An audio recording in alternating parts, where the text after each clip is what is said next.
7h04. A gente já pode começar a nossa conversa, né? E vai ser realmente uma conversa bem tranquila. Então, eu quero primeiramente agradecer por você ter aceitado o convite. Um prazer. A gente sabe, né, que você é professor e que tem os horários, né, que são muito loucos e tal. Então, realmente o esforço vai valer muito a pena. Eu fico muito grata de você ter aceitado esse convite. E ainda mais falar de um tema tão legal, né? Que tá aí no top 5 dos temas de todas as conversas de todo mundo, né? Então, todo mundo fala sobre exercício, e existem as falácias, né? Aquelas coisas Muito. que se repetem e terminam sendo verdades, né? Que são as falácias. E trazer você como profissional aqui para ter essa conversa e explicar melhor, né, cientificamente as coisas, eu acho que é bem interessante e pertinente. A live ela fica gravada, né? No final da live eu vou salvar, vai para o canal do YouTube, para que a gente consiga divulgar, né, essa conversa por muito tempo, né? E sempre que precisar.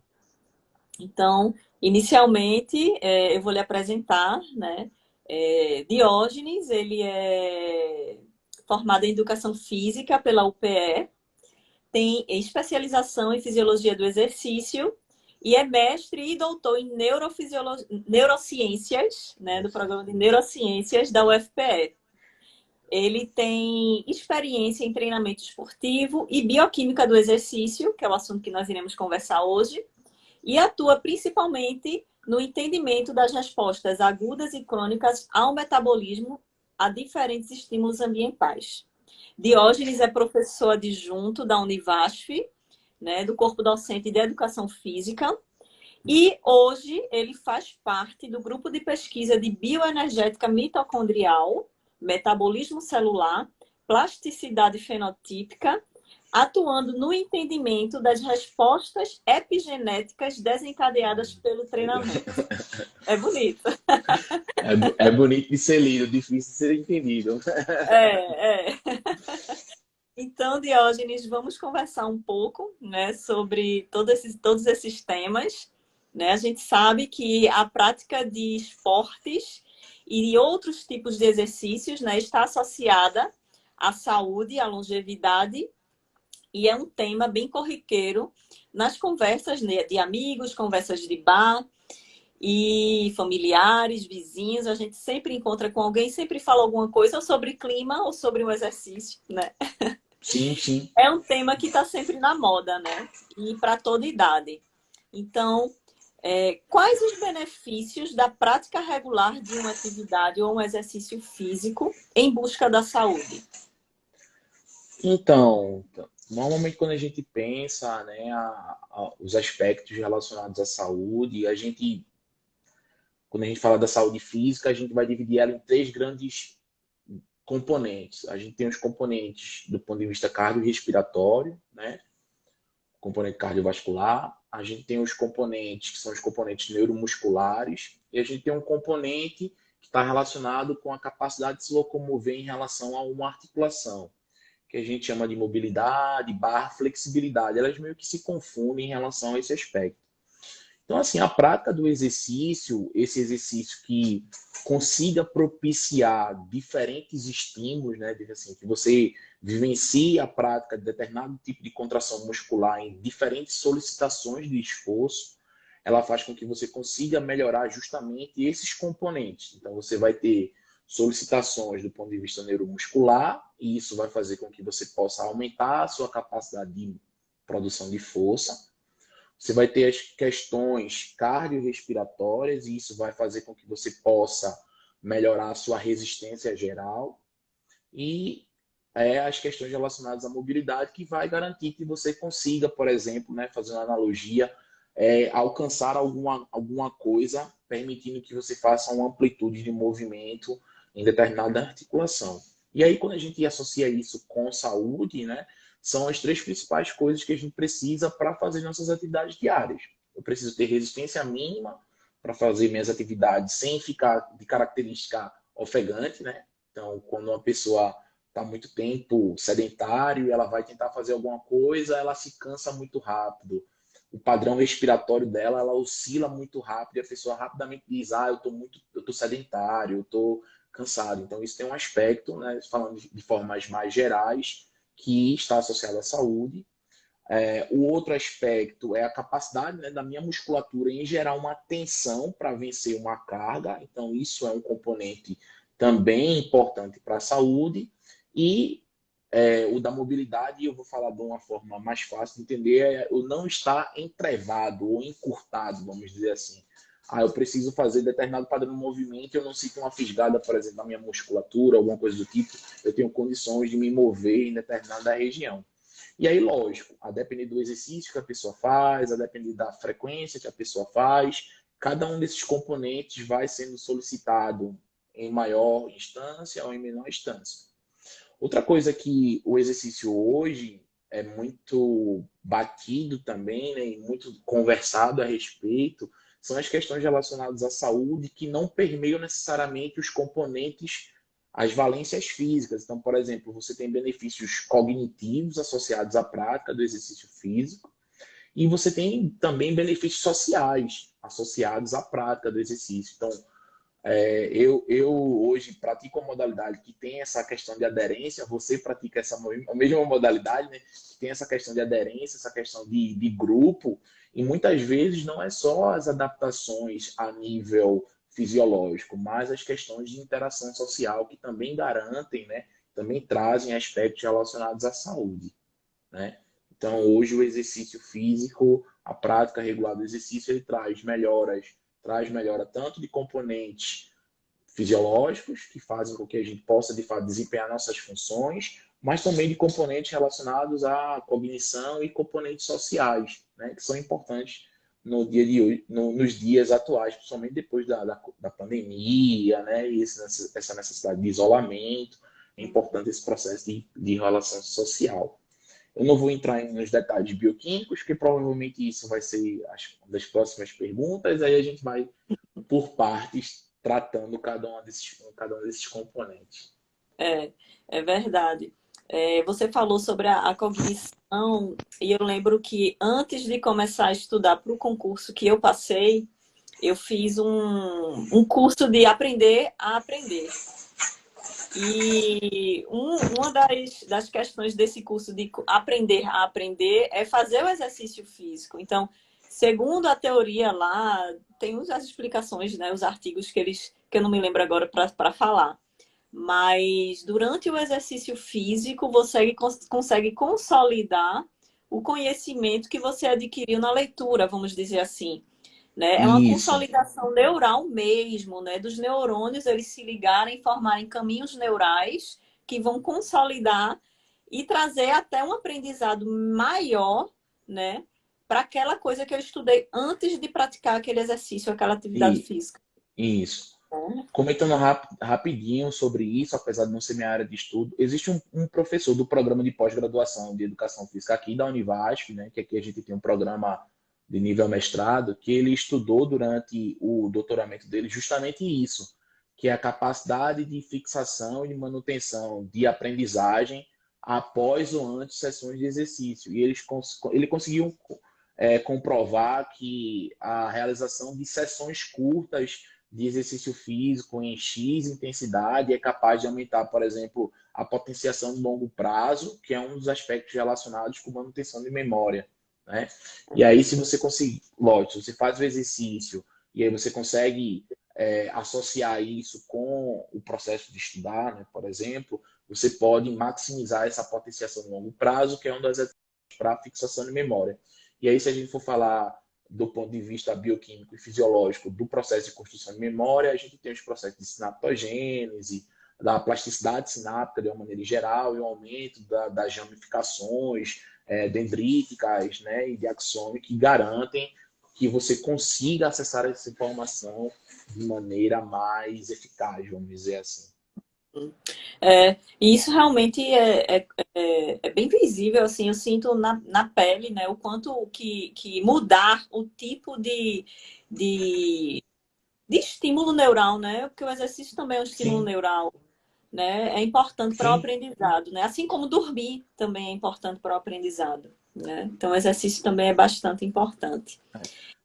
A privação de sono hoje é um dos principais fatores que afetam o rendimento, né? Nossa, E- Então, não só o rendimento cognitivo, mas só o rendimento também esportivo, né? Então, antes não se dava muita preocupação sobre essa relação entre qualidade de sono e performance atlética, mas hoje muitos estudos eles têm crescido e desenvolvido, né, especificamente isso.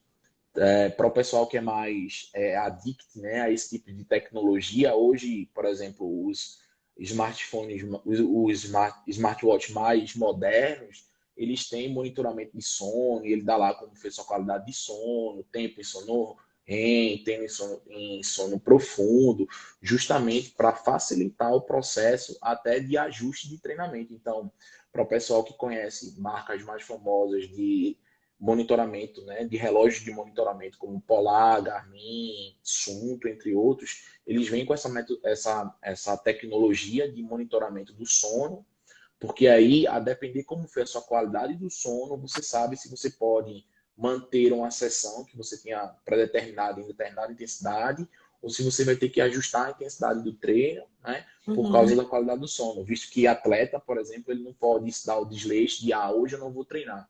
Ele vai ter que Sim, treinar e aí vai fazer um ajuste, né, do tipo de treino a depender da qualidade do sono. Né? E é isso também para as questões cognitivas. maravilha, interessante. É, Bom, a gente terminou conversando sobre várias coisas, né? Exercício físico sempre é um tema que leva a muitas coisas, né? A muitos assuntos diversos. E dentre essa diversidade de assuntos, né? Existe a individualidade. Cada pessoa gosta de fazer alguma coisa.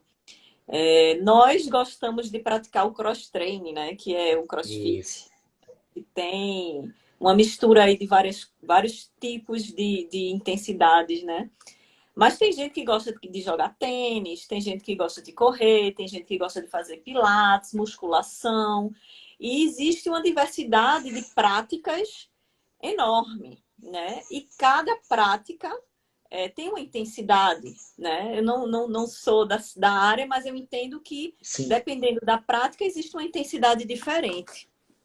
E aí sim. eu queria que você explicasse para a gente, né, esses exercícios que existem, né, essas práticas relacionando com a intensidade e o tipo de gasto energético, né, de modalidade, a modalidade Tá. associada à intensidade e ao metabolismo energético. Eu queria que você falasse um Eu vou pouco sobre. tentar. Então assim, eu vou primeiro caracterizar os espectros que a gente chama, que são os espectros relacionados a substratos energéticos, que a gente pode utilizar ou não, ou vai utilizar ou não, dentro de uma prática esportiva, né? Então, didaticamente, a gente separa esses substratos energéticos na disciplina ou no módulo de bioenergética em três grandes capacidades. A gente vai falar da capacidade anaeróbia alática, que é sem a produção de lactato, a capacidade aeróbia, né, lática e o metabolismo oxidativo. Então, toda vez que a gente pensa numa contração muscular em intensidades máximas, ou seja, quando a gente põe o máximo de esforço naquela ação, a gente vai ter uma sequência, né? Na verdade, a gente tem uma predominância de quais metabolismos a gente vai utilizar. Então, partindo dos mais intensos para os menos intensos, toda vez que eu entro em um regime de contração muito intensa, intensidade máxima, eu vou utilizar as fontes de energias que não dependem de macronutrientes. Então, são os meus estoques energéticos que são de rápido acesso. Então, eles dependem basicamente das reações de transferências de grupamento fosfato. Né? Então, entra os meus estoques de ATP, que eu tenho no meu músculo, e a minha capacidade de ressintetizar esse ATP através de creatina fosfato. E aí, lógico, já que a gente vai conversar sobre várias coisas, eu vou dar o exemplo hoje de um dos suplementos que é mais utilizado e ele tem validação científica, que é a creatina. Né? Então, a creatina, como ferramenta para melhora da performance, ela vem justamente aí. Ela tenta aumentar os estoques de creatina fosfato para que você possa ressintetizar ATP mais rapidamente. E aí, lógico, se você consegue ressintetizar ATP mais rapidamente, você tem um aumento na sua performance, tá? Só que o que acontece? Essa ação, ela é uma ação que requer um gasto de energia muito alto. Consequentemente, é uma ação que está associada a esforços considerados máximos. E toda vez que a gente faz esforços máximos, a gente não consegue manter esse esforço por um tempo muito prolongado. Então eu brinco com meus alunos assim, eu estou chegando na parada do ônibus, eu vejo que um ônibus passou. Aí essa parada do ônibus está a 50 metros de distância, eu preciso correr 50 metros para pegar um ônibus. E o ônibus já está na minha frente. Então a gente sabe que o ônibus vai parar na parada, eu vou correr desesperado para chegar nessa parada. Eu não consigo manter essa velocidade se a distância entre mim e a parada ela fosse maior. Se fosse 400 metros, a velocidade que eu ia correr, mesmo sendo um esforço máximo, se a gente compara, né, a velocidade para 400 metros, é uma velocidade diferente daquela implementada para 50 metros. Aí, beleza. Então, sabendo que nem todos os meus estímulos vão ser nessa magnitude de intensidade, eu posso fazer intensidades mais baixas, mas que ainda são consideradas altas. E aí eu utilizo um metabolismo, né, que vai precisar de macronutriente, e aí entra o carboidrato. E aí, junto com esse carboidrato, a gente tem um tempo máximo que eu posso me manter predominantemente nesse metabolismo. E aí, eu preciso, mais uma vez, baixar a intensidade.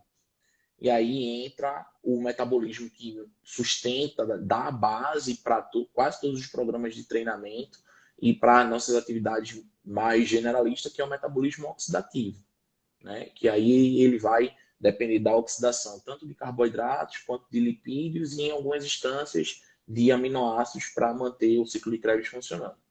Pensando assim, do ponto de vista bioquímico e agora correlacionando com as atividades, o que é que vai acontecer? Isso é aplicado para qualquer tipo de atividade física que a gente faça. Então, eu vou falar em tempos, que é o que a literatura demonstra minimamente. Se eu vou fazer esforços máximos, e esses esforços máximos eles vão durar até 10, 12 segundos, por exemplo, uma prova de 100 metros rasos, eu vou estar predominantemente em metabolismo anaeróbio alático, né? Sem utilizar macronutrientes.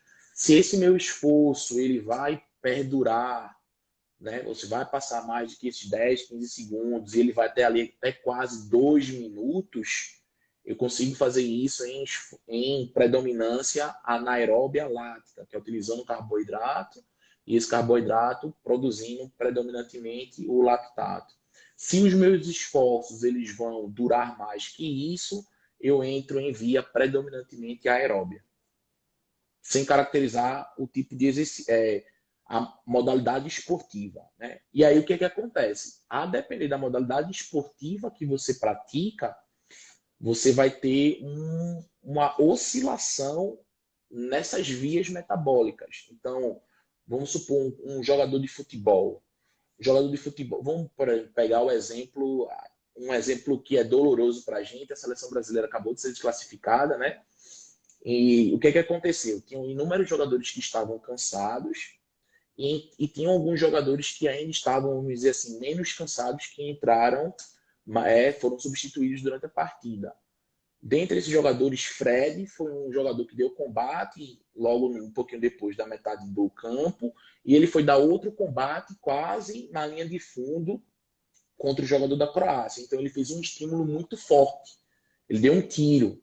Então esse estímulo ele foi predominantemente anaeróbio. Uhum. E aí o que aconteceu? Ele não conseguiu fazer o retorno defensivo na mesma velocidade. Por quê?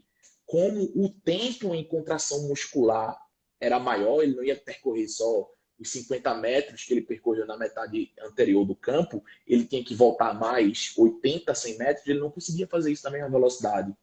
E aí ele vai para outra via de manutenção de energia, e essa via não oferece ATP na mesma velocidade. E aí o cara não consegue fazer o retorno defensivo na mesma velocidade. Eu acho que, para exemplificar em algo que a gente está vendo no dia a dia, seria isso. Então, muitas vezes a gente fala de algumas modalidades esportivas, elas têm talvez predominância de uma via energética, mas normalmente você precisa de todas, né? Então, poucas modalidades esportivas você faz num espaço abaixo de 2 minutos. Tirando o cara que é do atletismo específico lá, quase todas as outras você vai, na verdade, ter essa você vai permear, né? Você vai ir no metabolismo, vai passar em outro, vai no metabolismo, vai em outro, e você acaba passando por vários metabolismos. Mas a analogia mais simples seria essa, né? Esforços máximos, esforços máximos, consequentemente curtos, esforços ainda intensos, mas não tão intensos quanto esses, vão ali até quase 2 minutos, e os esforços um pouquinho mais leves, que permitem que você continue nesse tipo de esforço por mais tempo. De forma mais generalista é essa. Eu falo muito também, né? Se deixar, Não, a mara- já falar, se o pessoal não entender, vai colocando no chat, né? Que aí Tamara vai pegando as é, dúvidas ou qualquer tipo de pergunta pontual para a gente aumentar essa perguntas, discussão. é, vocês podem colocar perguntas no chat, né? E aí a gente parando, dando uma paradinha para Diógenes responder, né? Então, assim, para ilustrar, me corrija se eu estiver errada. Um maratonista, ele vai ficar 4 horas em atividade, em exercício físico, e basicamente a boa parte do recurso energético que ele vai utilizar para suprir aquela demanda vai ser do metabolismo aeróbico oxidativo, não é isso? Isso, isso. Que vem proveniente principalmente das gorduras, certo? Exato, exato. Aí, deixa eu pensar em outra modalidade, uma modalidade não tão longa quanto uma maratona, mas... Ai, fala aí, Diógenes, uma É modalidade porque não tão longa quanto a maratona. a gente pode pensar no próprio futebol, né? Que são dois Oh, tempos de 45, são 90 minutos, esse esforço ele é intercalado, né? O cara não fica em esforço de forma ininterrupta. A gente pode falar de lutas, a gente pode falar de 100 metros rasos, como o Túlio falou aí. E é 100 metros interessante já você. 100 metros rasos é, pode ser ou no atletismo, né? o atletismo. Ou pode ser na natação, né? Você tem provas de 100 metros na natação. E E aí a demanda aí, energética seria mais da creatina fosfato ou aí entra a demanda entra a glicose. Aí a demanda energética ela vai sendo modificada a depender da relação temporal, né? Do quanto tempo você fica naquele esforço. sim. Então, uma prova de 100 metros rasos no atletismo, ela é completada o recorde é 9,58. Então, você estaria, né, em uma janela temporal de esforço máximo, onde você está utilizando predominantemente creatina fosfato. Você vai ter a participação é, de outros sistemas, mas do ponto de vista percentual, a gente Sim. vai ter, essa entrada de energia predominantemente do metabolismo anaeróbio alático, né, que seria o ATP-CT. Quando eu penso um cara que faz maratona, ele vai estar utilizando energia predominantemente do metabolismo oxidativo. Então, vai ser tanto de oxidação de carboidratos, tanto de oxidação de lipídios, mas predominantemente da oxidação de lipídios. E esse padrão de solicitação, tanto dos componentes cardiorrespiratório, neuromuscular e de capacidade de mobilidade nas articulações, é justamente o que traz o efeito fenotípico que a gente percebe nesses atletas. Então, você pega um cara que ele está envolvido em provas de longa duração, são pessoas com a menor quantidade de massa muscular, porque a solicitação neuromuscular ela acontece em menor intensidade. Consequentemente, eu não preciso, não é interessante para aquele tipo de atleta aumentar significativamente a quantidade de massa muscular. que na verdade isso vai ser paradoxal em relação ao tipo de atividade que ele pratica. O que é que vai acontecer? Um perfil de atletas que tem um percentual de gordura muito baixo e eles são normalmente muito magros. Porque são padrões de atividades que vão beneficiar esse tipo de esforço e, consequentemente, né, o fenótipo daquele atleta está relacionado com as solicitações cardiovasculares, as solicitações neuromusculares, e aí a gente vê, a gente não encontra maratonista musculoso, né? A gente não pode Não. dizer que eles não são fortes, eles são fortes, mas a força ela não está só associada com o tamanho do músculo, né? Se Entendi. você pega um cara de atletismo, de 100 metros rasos, ele também é atleta de atletismo, contudo, o biotipo, né, o fenótipo é completamente diferente.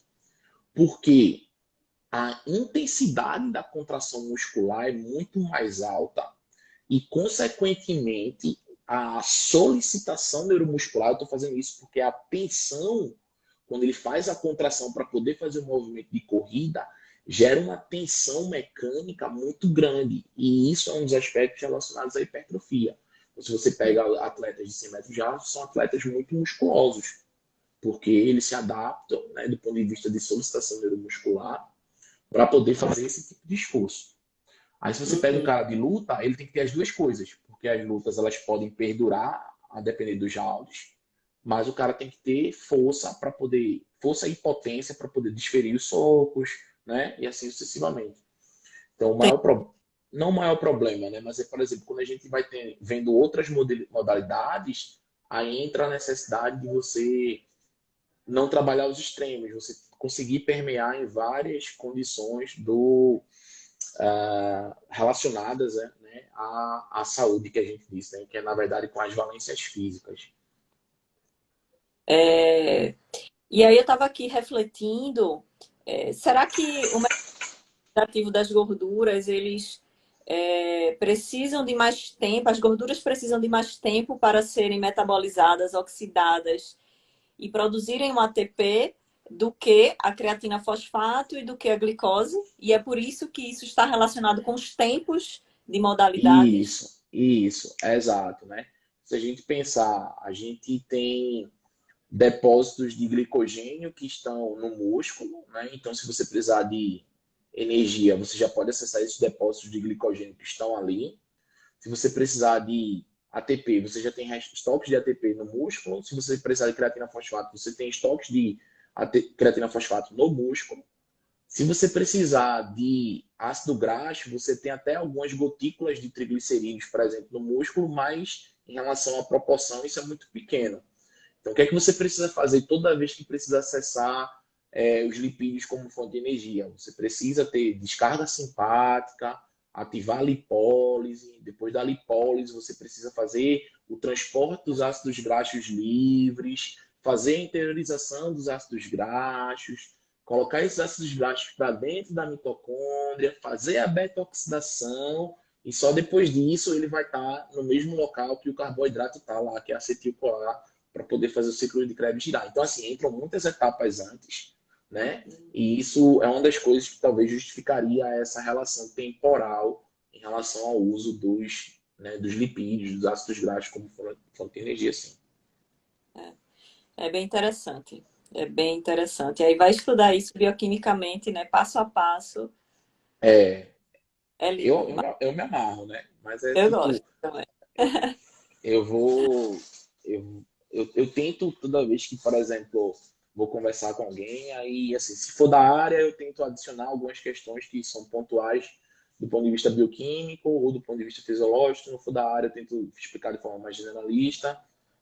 Aqui a gente vai mesclar e toda vez que precisar eu vou um Isso, pouquinho mais a fundo, até por causa da temática do grupo, né? isso. Mas eu acredito que na área de educação física, aí nem todo mundo ainda se encantou ou se encanta pelo entendimento dessas questões.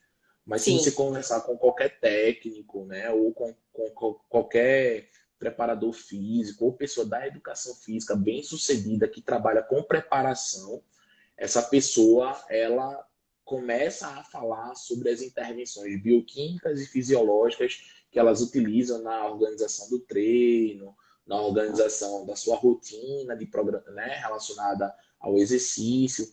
Porque, assim, a bioquímica e a fisiologia, elas são disciplinas do cunho básico por um motivo, né? Então, quando você vai Exato. depois para o treinamento, quando você vai depois para a musculação ou para outras disciplinas, é para você poder acessar as informações das disciplinas que você já passou. Mas nem sempre os alunos eles entendem isso, né, na graduação. Mas É, alguns entendem. E aí hoje eu é, me cobro menos em relação a isso. Antes eu ficava mega, mega frustrado por não acredito que isso aconteceu e com o tempo hoje uhum. eu fico mais tranquilo. Eu sempre tento É, explicar da forma que eu acho que seja mais coerente. são disciplinas que requerem muito estudo, né? Requerem realmente um desempenho intelectual grande, que eu acho que as pessoas que fazem educação física talvez não tenham tanto essa empatia, né? Com os livros, com Isso, eu esse acho que é estudo. exatamente a palavra empatia. Eu acho que é empatia. Não, eu vejo isso em outros cursos também da área de saúde, mas eu acho que aqueles que estão relacionados ao movimento, muitas vezes a gente não pensa com tanto prazer ou com tanta cautela a respeito do que de fato vai contribuir para a minha formação e entendimento das coisas em geral. Então, assim, com um bom conhecimento de bioquímica do exercício, fisiologia do exercício, você consegue programar qualquer treinamento em qualquer coisa. Sim. Você É, mantém é, as questões técnicas, mas as questões técnicas, teoricamente, elas são mais simplistas, né, de aham. você perceber. Mas as questões fisiológicas e bioquímicas, elas são imprescindíveis na hora de programar, pensando em melhorar a Isso, sua performance, né? né? E falando sobre isso, né? Já que vamos fazer um gancho agora. Então, como é possível então melhorar a capacidade física por meio de adaptações desse metabolismo energético? Vamos, eu vou tentar responder. Então, assim, como a gente tem esses metabolismos, né? Como eu falei, tipo, eu vou dividir ele em dois, tá? Então, eu tenho o anaeróbio e eu tenho o aeróbio, tá bom? O anaeróbio ele vai ser subdividido em alático e lático, certo? Que é o creatina fosfato e o que vai para o deslactato. Beleza. Dentro dessas três divisões, eu tenho outras subdivisões. Eu tenho o que eu chamo de potência, que é a capacidade máxima que eu posso produzir energia naquele tipo de metabolismo. E eu tenho a capacidade, que é permanecer o mais tempo possível ainda naquele metabolismo. Então, só fazendo um exemplo rápido. Então, eu sei que depois de X segundos eu preciso diminuir a intensidade, porque isso não vai ser compatível com determinado metabolismo. Tá? Mas se sua capacidade X ela é elevada, você pode deslocar um pouquinho mais à direita o tempo que você faria essa conversão para sair de um estímulo, ou seja, eu consigo demorar um pouquinho mais para mudar a intensidade. E talvez Sim. para réis mortais isso não seja importante, mas imagina um cara de atletismo, ele vai demorar 2 segundos para começar a diminuir a intensidade. Então, gente, 2 segundos o cara ganha uma prova. Né? Então, beleza. Então, de forma generalista, as capacidades aeróbias, né, o metabolismo oxidativo, a forma mais simples de desenvolver é com trabalhos de intensidade moderada ou intensidade leve em períodos prolongados.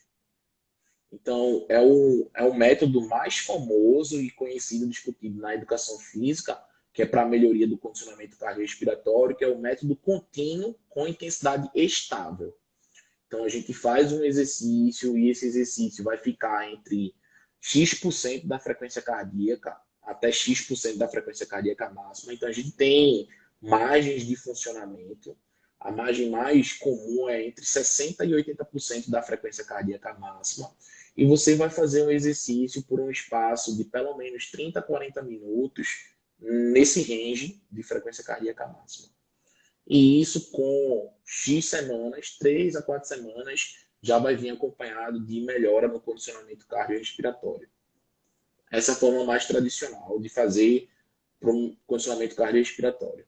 Tá? O metabolismo anaeróbio, como esse metabolismo anaeróbio, você pratica ele em intensidades mais altas, você vai precisar fazer um método de treinamento que a gente chama de intervalado ou fracionado. Você precisa fazer alguns estímulos e seguido desses estímulos você vai ter que dar uma pausa, porque como o nível de esforço é muito alto, você não consegue manter ele por um espaço de tempo muito grande. Então você vai ter que fazer e dar uma pausa, que é para você se recuperar e você dar o estímulo novamente. Bom? Deu? Tranquilo? Então, o anaeróbio alático, que é o que eu não vou produzir grande montante de lactato, é o ATP-CP.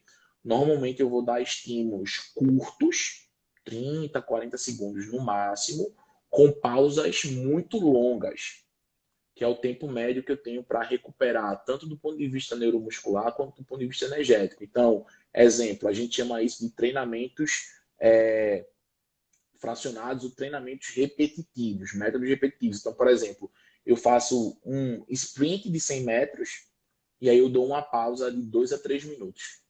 Aí eu dou outro sprint de 100 metros, eu dou uma pausa de 2 a 3 minutos. Porque de 2,5 a 5 minutos é o tempo médio que você recupera os estoques de ATP-CP. Aí você vai fazer dessa forma. Então, são recuperações longas para você recuperar completamente o metabolismo, né?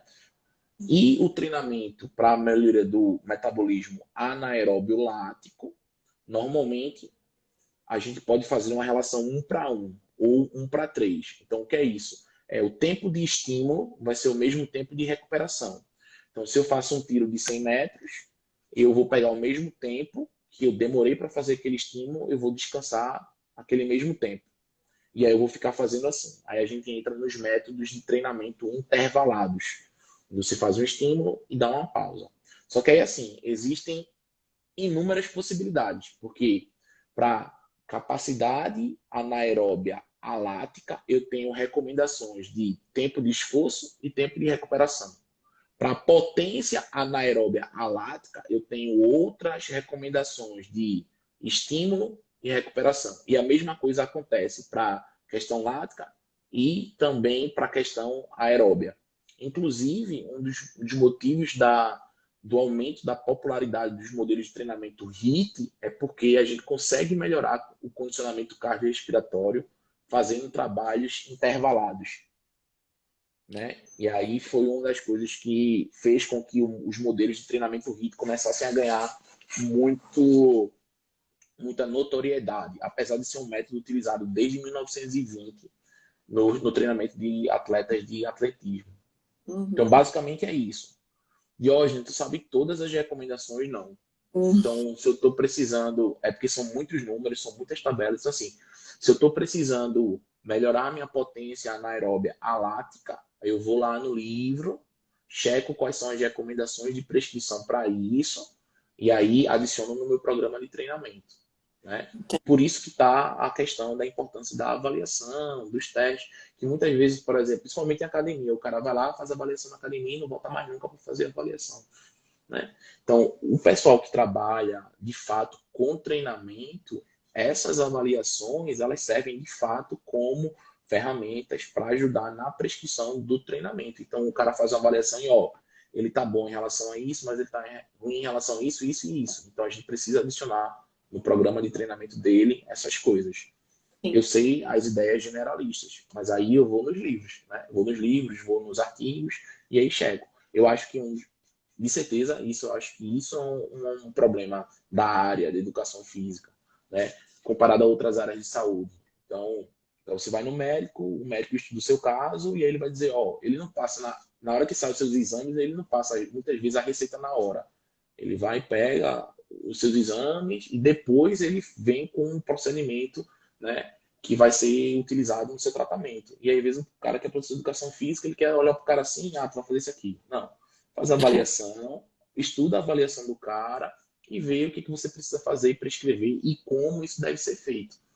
É trabalhoso, É uma mas ciência. é uma ciência como qualquer outra, né?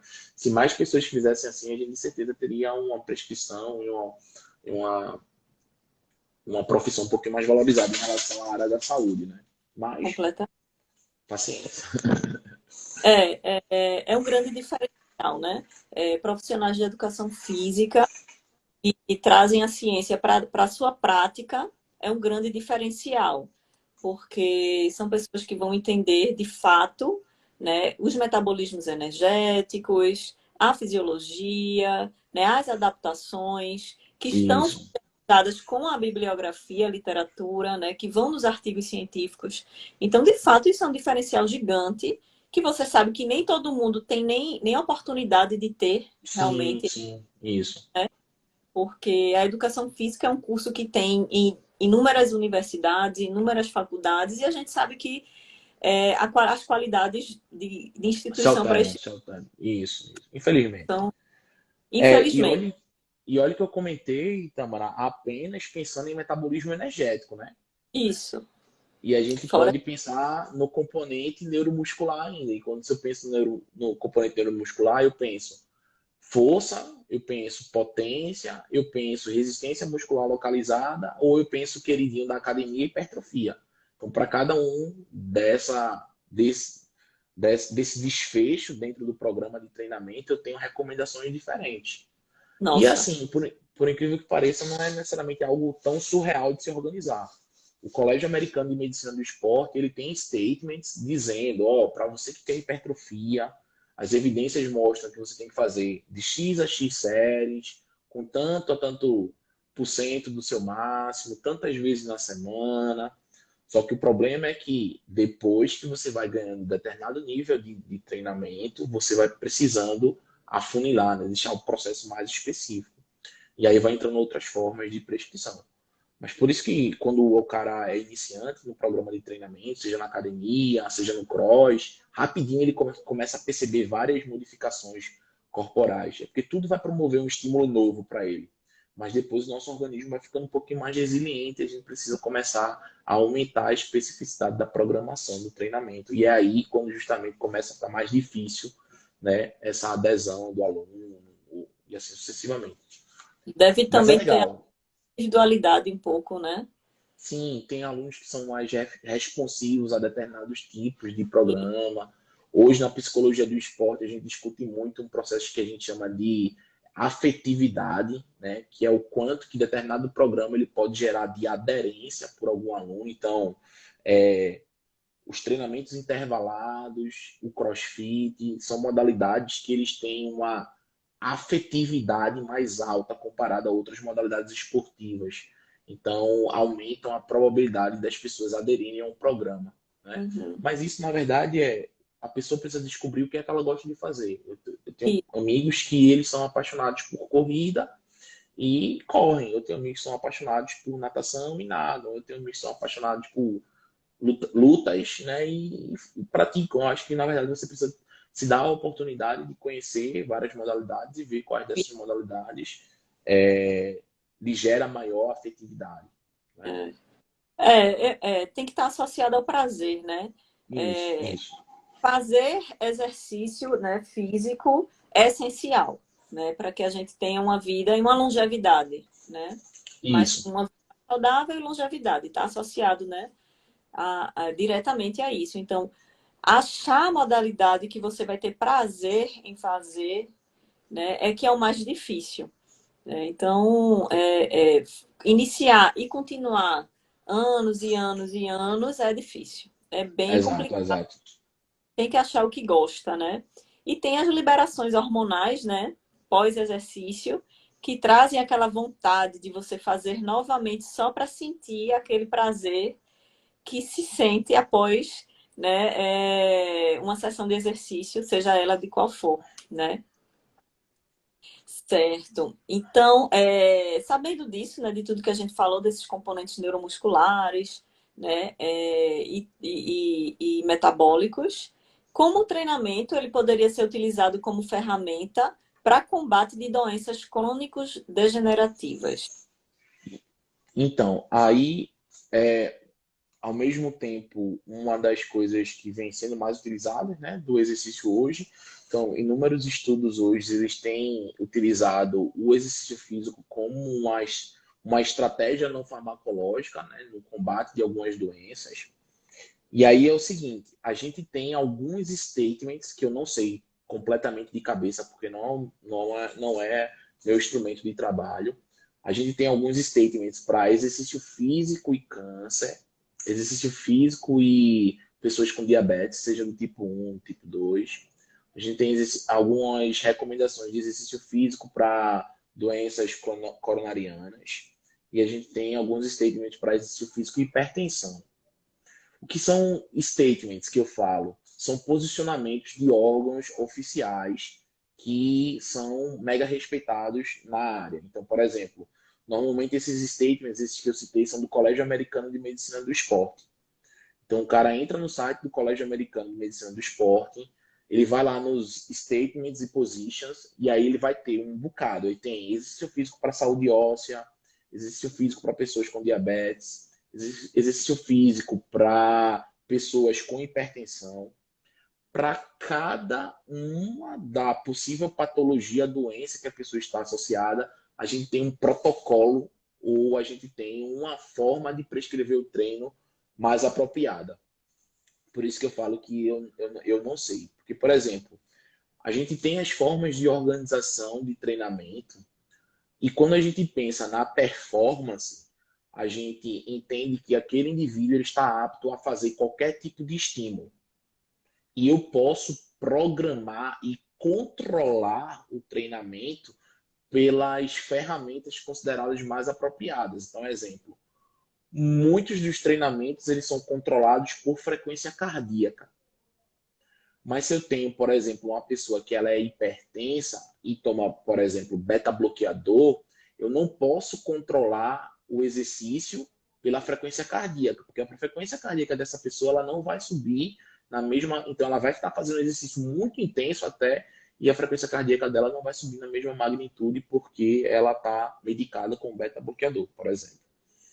Então, o que eu posso dizer que normalmente acontece é que o exercício de característica moderada normalmente é o carro-chefe para a utilização do exercício como ferramenta é, não farmacológica no trato de inúmeras doenças crônico-degenerativas, tá? Mas saber exatamente cada um do protocolo não, porque é exatamente como eu estou falando. Tipo, para cada uma patologia a gente tem um protocolo. E aí, o que é que eu falo de protocolo? Entra intensidade do esforço que a pessoa vai fazer. Essa intensidade do esforço ela pode ser controlada pela frequência cardíaca ou por uma escala de percepção. Tem o volume, que é o tempo que a pessoa vai fazer aquele exercício. Tem a frequência, que é quantas vezes na semana essa pessoa vai fazer. E tem ainda como a gente pode fazer o processo de progressão da carga. Então, para cada doença crônico-degenerativa, a gente tem um protocolo, né? Ainda, para inúmeras, a gente não tem protocolo, tá? Então, por exemplo, eu estou com um artigo aberto aqui, que eu sabia que isso é uma coisa que normalmente se pergunta muito, né? Porque a gente quer cada vez mais diminuir os encargos de saúde pública e a gente quer fazer o exercício não só por questões de performance, mas por questões de saúde. E a gente tem hoje um crescimento absurdo de doenças crônico-degenerativas. E nesse artigo ele fala, por exemplo, da prescrição do exercício para 26 doenças crônico-degenerativas. Então, são doenças psiquiátricas, doenças neurológicas, doenças metabólicas, que entra, por exemplo, obesidade, dislipidemia, síndrome metabólica, diabetes, doenças cardiovasculares, que entra hipertensão, falha cardíaca, claudicação intermitente, tem doenças pulmonarianas, tem doenças do aparelho neuromuscular. Então, para cada uma delas, a gente tem um protocolo. E aí, toda vez que eu falo protocolo, é entre esses aspectos: intensidade, volume, frequência e a forma de progressão. Então, eu não nem tenho como dar uma resposta só, porque eu tenho que parar o artigo aqui e ser uma receitinha para cada uma dessas intervenções. E Mas é lógico, muita coisa hoje também tá surgindo, porque como qualquer alteração nesse protocolo, eu mudo o resultado final, né? Então, a relação direta de causa-consequência.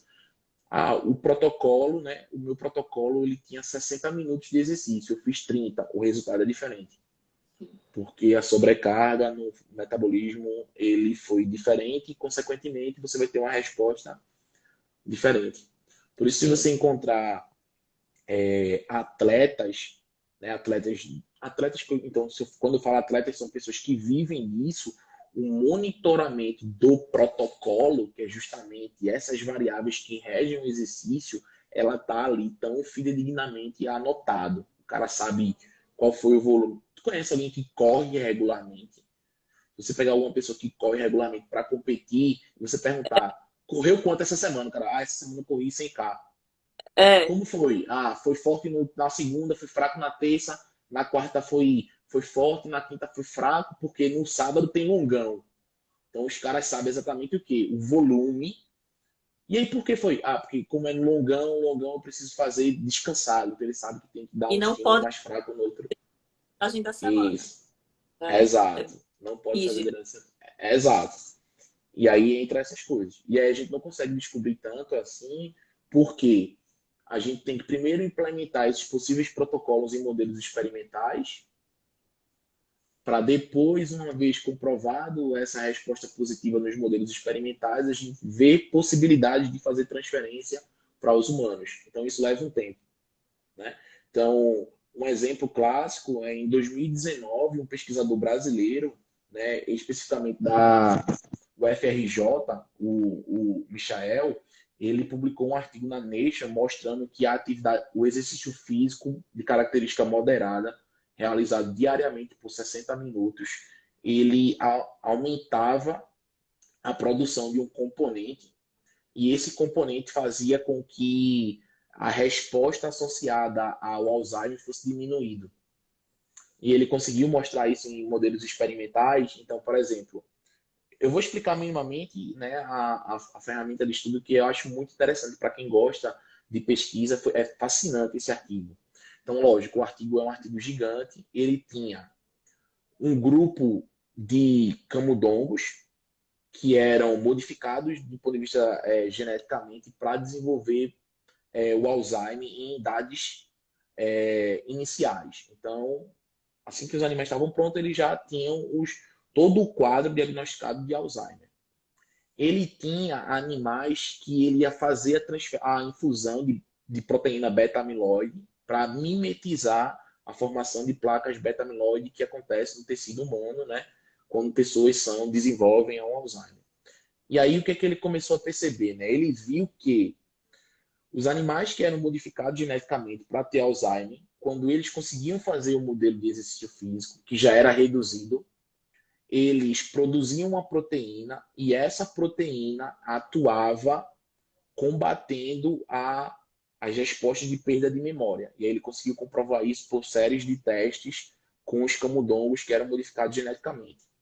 Aí ele pegou os outros animais, fez a transfecção da proteína beta-amiloide. Esses animais começaram a apresentar um comportamento semelhante ao Alzheimer, de perda de memória.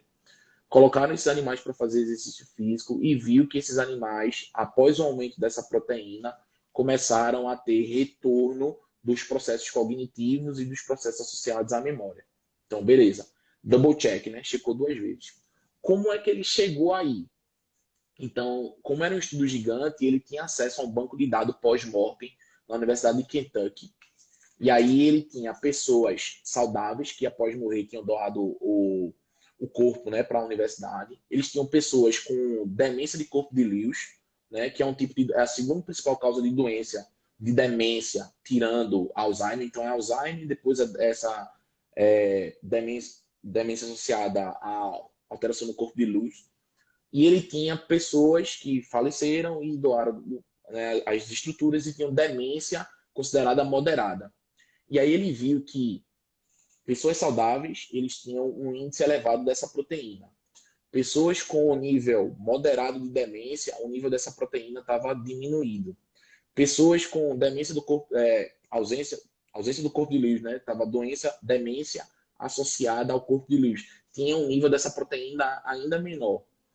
Pessoas acometidas com Alzheimer em estados iniciais, o nível dessa proteína não era tão baixo. em pessoas acometidas com Alzheimer em estado avançado, a quantidade dessa proteína estava bem baixa. Então, ele primeiro teve Genial. que fazer isso pós-mortem. Aí ele fez isso no cérebro, em fatias do cérebro. Já usou. Aí vai em inúmeras técnicas utilizadas. Sim, Ele viu isso no líquido cefalorraquidiano dos mesmos indivíduos. E aí, depois disso, ele fez a transferência para os modelos, né, experimentais. Aí ele vamos fazer os camundongos. Aí pegou os camundongos modificados geneticamente, e aí acontecia também. E quando fazia a administração da beta-amiloide, tinha a diminuição dessa proteína. Aí colocou o exercício, começou a reverter em animais. Mas qual é o problema? Você conseguir fazer a transferência do protocolo para humanos. Então, os sim. camundongos, eles nadavam. Não era exercício na esteira, era na Na- natação. E aí a gente tem um problema, tipo, quão natural é para os camundongos estar no ambiente de piscina, nadando. Aí entram alguns problemas de transferência. Será sim, que esse ato de nadar era um ato voluntário ou era um ato de sobrevivência? sim. Entendi. E depois que eu acompanhei, ele tinha aplicado grants para outras instituições, mas eu não vi mais nada falando sobre isso. Mas, para É mim, muito foi genial. Maravilhoso, né? um puta Maravilhoso. trabalho assim, que envolveu inúmeros centros e vai entrar no que provavelmente a gente vai falar depois, né? Que é justamente o músculo como, na verdade, não só como um agente de contração muscular, mas como uma glândula, né? Que Isso. foi isso que ele começou a pontuar. Se você quiser perguntar, se você quiser que eu Não, emende. não. Eu quero que você emende, mas antes de você emendar, eu só quero avisar que se a conexão cair, a gente reinicia a live, tá? Porque a gente já bate 60 minutos de Pronto. conversa, tá? Mas enfim, Então, esse músculo, né? Ele funciona, né? Como uma glândula. De que forma, né? Que isso acontece? é, então, do mesmo jeito. Então, toda vez que a gente, da forma mais tradicionalista, a gente estuda o sistema endócrino, a gente tem as glândulas, né? Hipófise, hipotálamo, a gente tem as glândulas que estão ali relacionadas com a secreção de hormônios, e esses hormônios vão atuar de forma sistêmica.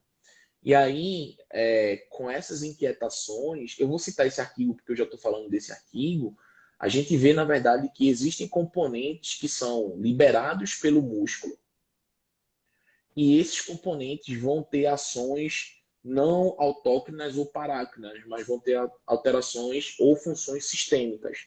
Então, dando nomes aos bois, essa proteína que foi descrita, ela já tinha sido descrita anteriormente, ela foi descoberta em 2005, é a irisina.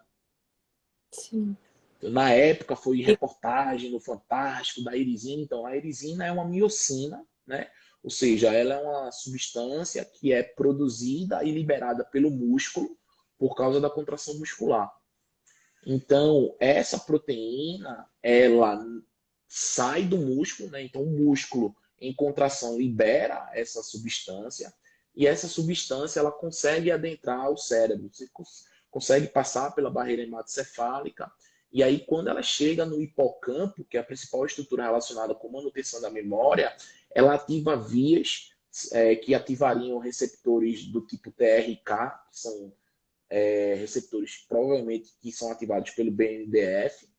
E aí esse pesquisador ele conseguiu mostrar que essa irisina ela ativava esse receptor e isso fazia com que aí eu tivesse um aumento da potenciação de longo prazo, né, que é um dos aspectos relacionados à memória. Por isso foi publicado na Nature, né? Então foi tipo inúmeras cascatas, então ele mostrava que havia liberação, mostrava a presença dessa proteína na região do hipotálamo, mostrava a ativação mostrava a sinaptogênese e aí conseguia mostrar que aumentava essa potenciação no longo prazo. Esse mesmo composto, quando ele chega no tecido adiposo branco, por exemplo, né, no tecido adiposo de maneira geral, ele tem a capacidade de promover o que a gente chama de escurecimento do tecido adiposo. Então, o tecido adiposo, a gente tem ele classificado em dois tipos, é o tecido adiposo branco, que é mais conhecido pelas funções relacionadas a estoque energético e liberação de algumas adiponectinas, né, que até o tecido adiposo hoje é entendido também como uma glândula. E a gente tem o tecido adiposo marrom, que é muito presente nos bebês, que ele tem a função principal de termorregulação e emissão de calor. Então, essa irisina, que é liberada pelo músculo, no tecido adiposo branco, promove uma mudança fenotípica desse tecido adiposo para uma característica mais de tecido adiposo marrom. O que é que acontece, fisiologicamente falando? Eu diminuo, né, o montante de tecido adiposo capaz de estocar energia, consequentemente, eu diminuo a quantidade de adipócitos e triglicerídeos estocados, e eu aumento a capacidade de dispersar energia na forma de calor. E aí, consequentemente, eu posso aumentar a minha taxa metabólica basal. Aí, esse tecido adiposo marrom, ele tem algumas outras características. Maior quantidade de proteínas desacopladoras mitocondriais, e essas estão associadas justamente com... Então, hoje são as duas principais funções discutidas, mas aí inúmeras outras dessa. Além da irisina, a gente tem outros componentes. A gente tem a catepsina B, que também pode estar associado com aspectos relacionados à memória. A gente tem outras miocinas, como a própria interleucina 6, né? Então, o músculo, ele também é capaz de liberar essa miocina, que normalmente a gente discute ela como um fator pró-inflamatório. Mas no cérebro, por exemplo, a depender do tipo de receptor que ela se liga, ela pode ter efeito tanto anti-inflamatório como efeito pró-inflamatório. Então depende muito do tipo de receptor que ela vai se relacionar. E eu marquei outro que eu tinha visto para a gente falar hoje, mas eu não vou lembrar. Os principais são esses. São algumas interleucinas, irisina, catepsina B, e isso que são componentes que vão, de fato, permear a corrente sanguínea e atuar em outros órgãos, né? Ou seja, tem uma função considerada uma função endócrina. Sim. Mas a gente tem metabólitos que são produzidos do músculo, produzidos pelo músculo, que também têm funções ativando outras regiões. Então, por exemplo, o próprio lactato, ele consegue adentrar a barreira hematocefálica através de monocarboxilases, e eles são envolvidos em processos de gliogênese e neurogênese, porque eles conseguem ativar vias que alteram a expressão de genes e aumentam a produção de BDNF. Aí entram questões relacionadas à modificações epigenéticas, aí entram questões de deacetilases, né, a supressão e a hiperexpressão de algumas histonas, e aí isso faz com que aumente a produção de BDNF. Então, são metabólitos produzidos do exercício que também têm essa capacidade de sinalização. Aí, os dois mais descritos são o lactato e uma manifestação de corpos cetônicos, que é o beta-hidroxibutirato. Ele também tem capacidade de sinalização para promover a astrogênese e sinalização relacionada à BDNF, né? Aumento da Uhum. BDNF. Mas aí são praticamente quatro. São as miocinas, são os metabólitos do exercício físico, algumas enzimas que podem ser liberadas por causa da ruptura do sarcolema durante a contração muscular. A depender do nível de contração, a gente pode ter um pouco de ruptura das fibras musculares, é normal. E a gente tem a liberação de alguns fatores de sinalização através de vesículas. E aí pode ser o AMPK, a proteína quinase A. A gente tem muita coisa para poder entender, porque isso tudo vai depender do protocolo de exercício que eu utilize. Então a gente tem ainda Tem para uma saber um. vida associada. Eu sabia, né? A gente já conversa há algum tempo. Eu sabia que a educação física tem uma linha de pesquisa maravilhosa. Eu sou bem curiosa, na verdade, com relação a isso. Mas com essa conversa eu fiquei realmente mais curiosa ainda, porque é um mundo que é inacabável, né? Então, dependendo do treinamento, você vai ter uma liberação de moléculas diferentes, um diferente, Isso. tudo vai ser diferente, né? E até agora a gente só vê o quanto o exercício físico é realmente importante para as nossas vidas, não só pelo estético ou pelo social, né, que o exercício traz, mas também pelo aumento da longevidade com relação à diminuição das síndromes metabólicas, né, das doenças Sim, metabólicas e também agora, que eu não sabia, das doenças neurodegenerativas também. é, Interessantíssimo.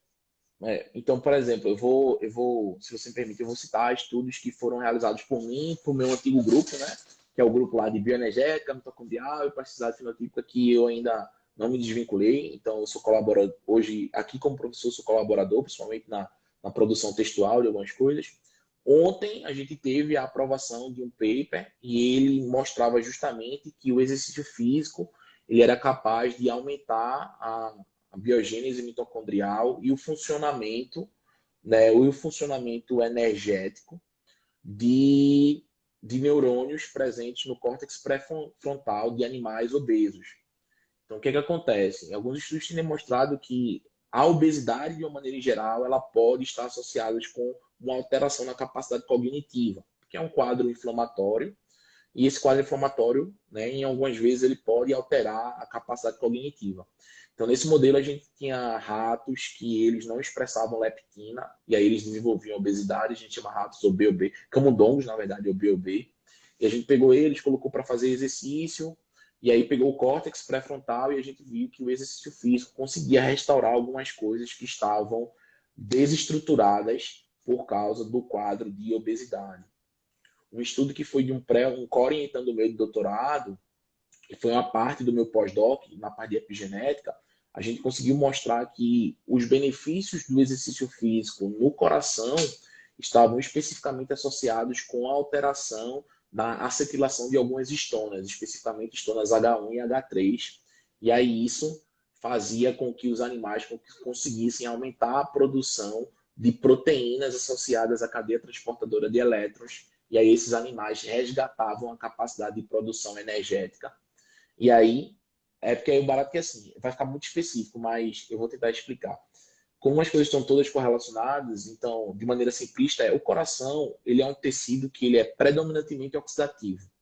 Então, ele vai utilizar predominantemente as vias oxidativas para fornecimento de energia, exceto em alguns quadros patológicos, como insuficiência cardíaca, você tem uma alteração do tipo de metabolismo que o coração faz. Porque você precisa contrair o miocárdio tão rapidamente que o músculo ele perde a capacidade de utilizar a rota metabólica oxidativa, ele passa a utilizar mais a anaeróbia. E aí por isso que esse coração ele começa a hipertrofiar. E aí a gente conseguiu ver, por exemplo, que essa intervenção da gente promovia justamente o inverso. A gente diminuía a participação da via glicolítica, aumentava a participação da via oxidativa, e isso se dava por causa da modificação epigenética em estonas, especificamente H1 e H3. Só que aí a gente começa a ir mais profundo no nível de discussão, mas a gente consegue, de fato, entender o porquê. E É. isso foi responsável para esse protocolo de exercício. Talvez outro protocolo talvez não seja responsivo. Talvez outro tecido não seja tão interessante, né? Uhum. Mas, por isso, para mim é o grande barato da coisa. Eu falo, Nossa, peraí, calma. Qual foi o protocolo? Vamos olhar o protocolo. é, totalmente. É o exercício físico como um agente não farmacológico, né? No Isso. tratamento das doenças. É impressionante, é incrível. Tá sendo muito legal essa conversa, Diógenes. Eu tô com medo que a gente caia. Mas se a gente cair, beleza, eu só não quero deixar de falar o que eu quero falar agora, né? Agradecer mais uma vez a você, né, por se disponibilizar a ter essa conversa com a gente. Eu acho que ninguém deixou nenhuma pergunta no chat. Não, acho que não. E para quem está online agora, né, só avisando mais uma vez que a live ela vai ficar salva, vai para o nosso canal do YouTube, estará também disponível no nosso Instagram, para a gente poder escutar e rever essa aula aí várias vezes. E passo a palavra para você. Agradeço o convite, né? Conheço Tâmara desde a época que a gente trabalhava. Acho que eu estava no meu doutorado ainda, não sei se Tâmara já tinha terminado. A gente trabalhava junto numa instituição privada lá em Recife. E aí a gente gostava muito dessa área, a gente dava algumas disciplinas semelhantes, a gente sempre conversava muito sobre isso. E A aí gente era dois nerds sobre é, dois total, conversando sobre a gente artigos. destoava um pouco, porque não, alguém quer pegar a disciplina de fisiologia e de bioquímica e tipo, a gente, opa, eu quero essa disciplina aí. Normalmente o pessoal não queria. E aí veio uma amizade, eu entrei aqui na Univasf e depois fiquei muito feliz de saber que Tâmara entrou na Federal de Recife, né? E eu já roubei umas aulas de Tâmara para me ajudar em algumas aulas minhas e foi um prazer, né? Contribuir de alguma forma, feliz em poder ajudar e à disposição. Eu acho que o maior papel da gente hoje como professor, às vezes a gente é muito menos visto quando a gente está fazendo o que a gente gosta, na instituição que a gente almejou fazer, do que talvez quando a gente estava em outra, que a gente tinha É, um número de alunos muito maior, a gente estava sendo muito mais visado, porque a gente precisava disso, né? A gente precisava mostrar o nosso trabalho, e aí às vezes a gente entra num local que a gente tem as condições psicológicas de desenvolver o trabalho do jeito que a gente quer desenvolver, mas ao mesmo tempo a nossa rede ela acaba ficando mais diminuta. Então, agradecer o convite, agradecer ao pessoal que ficou o tempo todo. Não tem problema que não tem pergunta, é só agradecer e ficar disponível. Se precisar de alguma coisa, inclusive é, colaboração para alguma coisa, quando eu começo a colabora, fazer que agora a gente pode colaborar. Nossas isso. pesquisas são diferentes, mas eu acho que a ciência ela está muito interligada. Então, sempre Sim, tem alguma coisa que a gente pode fazer e colaborar. Eu não consigo separar a ciência. Eu acho que a gente sempre tem alguma coisa que a gente pode fazer junto, na bioquímica, na fisiologia, na física, na química, na bioinformática, está tudo misturado. por incrível que pareça, hoje eu estou colaborando com uma professora daqui da enfermagem, fazendo possibilidade de intoxicação para agrotóxico em, em agricultores. Eu tipo nunca fiz isso, mas ela precisava fazer as padronizações relacionadas à atividade enzimática. Eu passei minha vida fazendo isso. Ela disse: Sim, "Você quer o quê?" Ela disse: "Eu quero ver o padrão de funcionamento de uma enzima aqui." Eu disse: "Deixa eu ver se tem como a gente fazer." Tem. Ela é, disse: então vamos, a gente está colaborando agora, a gente está tendo resultados interessantes. A gente vai é. começar agora a fazer as comparações para ver se essas hipóteses biológicas serão comprovadas ou refutadas. Científico termina que é o mesmo, né? É uma hipótese e a gente vai tentar buscar os protocolos, né, para poder Exato. afirmar a Satisfazer hipótese. isso. É massa. Pois tá bom. Obrigado pelo convite. E aí, Obrigada, portas abertas, Jorge. precisar de alguma coisa, pode aperrear. Igualmente. Então, obrigada a todos que estão agora até aqui, 8 pessoas. E é isso, Diógenes. Diógenes está lá, o contato dele lá no Instagram. Né? Se vocês quiserem falar com ele, vocês entram em contato com ele. E eu também, tá? É isso. Boa noite para todos. E estamos aí. Tchau, tchau.